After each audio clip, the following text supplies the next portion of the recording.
Hello dear students, चलिए एक question हम लोग उठाते हैं आज फंक्शंस पे। और क्वेश्चन क्या कर रहा है, द डोमेन ऑफ ये गिवन फंक्शन है, इसका डोमेन हमें निकालना है।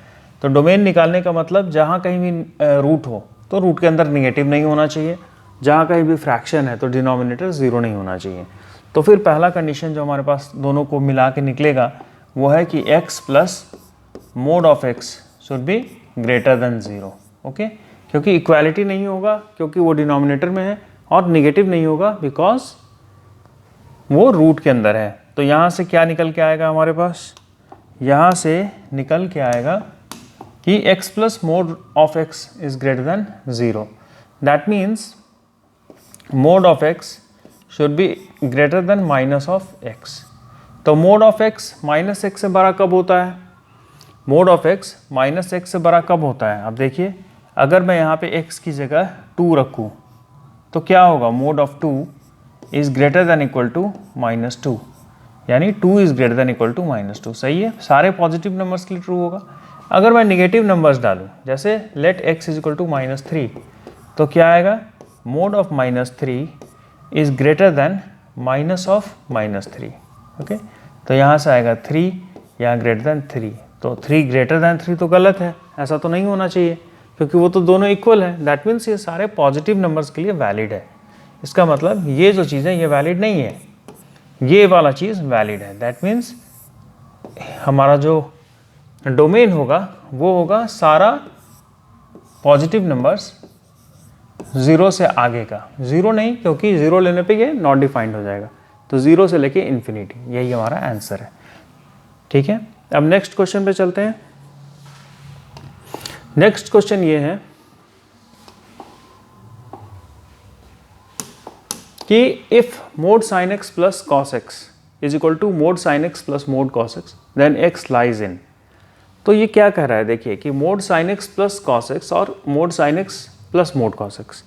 यहाँ से एक बात को समझने का कोशिश कीजिए कि मान लीजिए कि ऐसा दिया हुआ है a plus b, sine x को मैं a मानता हूँ, b को कॉस एक्स मानता हूँ, तो ये हो गया mod a plus mod b. Okay, अब ये इक्वालिटी कब होगा, आप देखिए 2-3 कंडीशंस उठा के। लेट अस से a जो है वो पॉजिटिव है और b भी पॉजिटिव है, a पॉजिटिव है b भी पॉजिटिव। कोई एक एग्जांपल ले लो, जैसे 1 प्लस 2, यही आएगा, a का वैल्यू 1 हो और b का वैल्यू 2 हो, तो क्या इसके इक्वल है, बिल्कुल इक्वल है। तो ये तो सही है, यानी जब दोनों पॉजिटिव होगा तो ये कंडीशन होल्ड करेगा।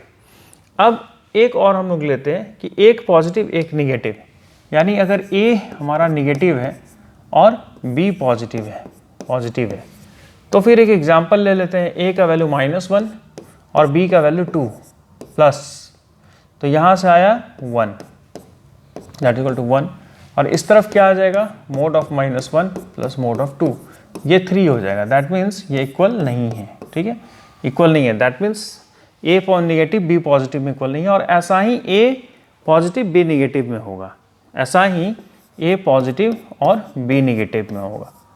ठीक है, यहाँ भी इक्वालिटी नहीं होगा। लास्ट केस बचता है जब a निगेटिव हो और b निगेटिव हो, तो वो भी हम लोग ट्राई करके देख लेते हैं।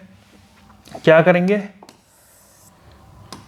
a की जगह -1, b की जगह -2, तो क्या आया 3 -3, यहाँ से आएगा 3।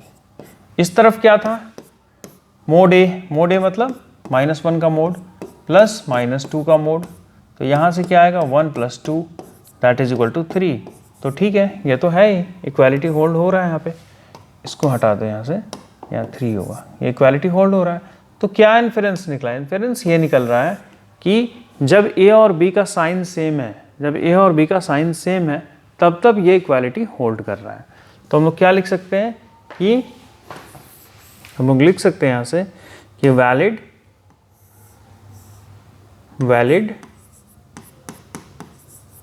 For a and b having same sign. अब देखिए कि a और b हमारा क्या था, साइन x और कॉस x था, तो a और b का सेम साइन का मतलब क्या है, मतलब ये है कि साइन और कॉस दोनों का साइन सेम होना चाहिए। ये क्या होता है यहाँ पे ऑल, यानी सारे ट्रिग्नोमेट्रिक रेशियोज का वैल्यू पॉजिटिव होता है। तो साइन कॉस भी पॉजिटिव होगा, दैट मीन्स ये तो होगा ही, फर्स्ट क्वाड्रेंट होगा, ये फर्स्ट क्वाड्रेंट है, ये सेकेंड क्वाड्रेंट है, ये थर्ड क्वाड्रेंट है और ये फोर्थ क्वाड्रेंट है। अब यहाँ देखिए, यहाँ पे सिर्फ साइन पॉजिटिव होता है, यहाँ सिर्फ साइन पॉजिटिव होता है, कॉस निगेटिव होता है, तो यहाँ हमारा नहीं होगा, यहाँ भी नहीं होगा। ये टैन यहाँ पॉजिटिव होता है, टैन पॉजिटिव कब होगा, जब साइन और कॉस दोनों पॉजिटिव हो या फिर साइन और कॉस दोनों निगेटिव हो, यानी दोनों सेम साइन के हो, दैट मीन्स फर्स्ट और थर्ड क्वाड्रेंट में हमारा वैल्यू लाई करेगा।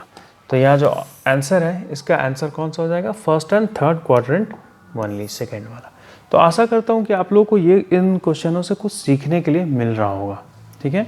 अगर फिर भी कुछ समझ में नहीं आती है या फिर कहीं पे भी कोई दिक्कत है तो फिर कमेंट सेक्शन में पूछिए। Thank you.